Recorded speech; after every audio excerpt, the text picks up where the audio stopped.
আমার এক কাহিনী মনে উঠছে। আমি এক পাইলটকে চিনি। তো আমি কথায় কথায় ওকে জিজ্ঞেস করছিলাম যে তুমি পাইলট, এত বড় শিক্ষিত, তুমি ডাবল টেকার চালাও, বড় বড় ফ্লাইট চালাও, দূর দূর যাও, তুমি এরকম হলে কি করে? আমাকে বলতেছে মৌলানা, मैंने अल्लाह को करीब से देख के हुआ। আমি আল্লাহকে কাছের থেকে দেখা তারপরে এরকম হয়েছে। আমি বললাম যে তুমি আল্লাহকে কাছের থেকে দেখলাম? মানে আমি ফ্লাই করে যেতেছিলাম হেথ্রো এয়ারপোর্টে লন্ডনে।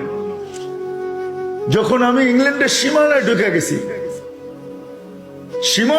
গেছি, হেথ্রোতে আমি ল্যান্ডিং করব, সীমানায় যখন ঢুকে গেছি, তো আমি বটনে পুশ করে চেকিং করে, এর আগে চেক করে যে সবকিছু ওকে আছে কিনা।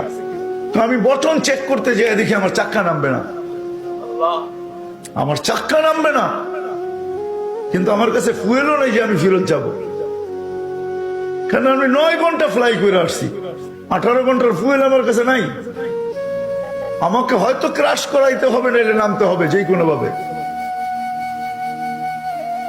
বলে আমি হেথ্রো টাওয়ারের সাথে যোগাযোগ করছি যে আমার এই অবস্থা, কি করবে করো, আমার কাছে ফুয়েল নেই, আমাকে হয়তো ক্রাশ হইতে হবে, নাহলে কোনো ব্যবস্থা হইতে হবে যে আমি ল্যান্ড করতে পারি। হেথ্রো এয়ারপোর্টের ভিতরে কিয়ামত হয়ে গেছে, কিয়ামত, যে এই জাহাজকে ল্যান্ড করাবে তো করাবে কি করে। তারপরেও একটা সিস্টেম থাকে, ঠিক না? কিন্তু বলে ওই সময় যখন আমি ল্যান্ড করতেছি প্রসেসিং এর মাধ্যমে, তখন আমার হঠাৎ মনে উঠছে আমি না মুসলমান। তখন আমার মনে উঠছে আমার আল্লাহ না সব পারে। বলে আমি চিৎকার দিছি ককপিটের ভিতরে, আমার আল্লাহ সব পারে বলে বটনে চাপ দিছি, গড়গড়ায় আমার চাক্কা নেমে গেছে। আমি স্বাভাবিকভাবে ল্যান্ডিং করছি,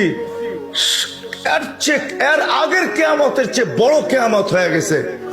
পুরা এয়ারপোর্ট ছুটে আসছে, তুমি আমাদেরকে এই ধোকা দিলে তো দিলে কেন? তোমার জন্য হেথ্রো এয়ারপোর্টের মতো হাজারো ফ্লাইটকে আমরা বাতিল করছি, ডাইনে বামে পাঠায়া দিছি যে অঘটন থেকে বাঁচার জন্য। তুমি তো স্বাভাবিকভাবে ল্যান্ডিং করলে। তাই আমি বললাম যে চেক করো, তারপরে কথা বলো।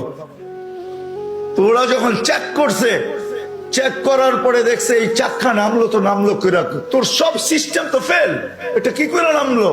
বলে আমি দ্বিতীয়বার দরজার ভিতরে দাঁড়ায় চিৎকার দিছি আমার রব সব পারে।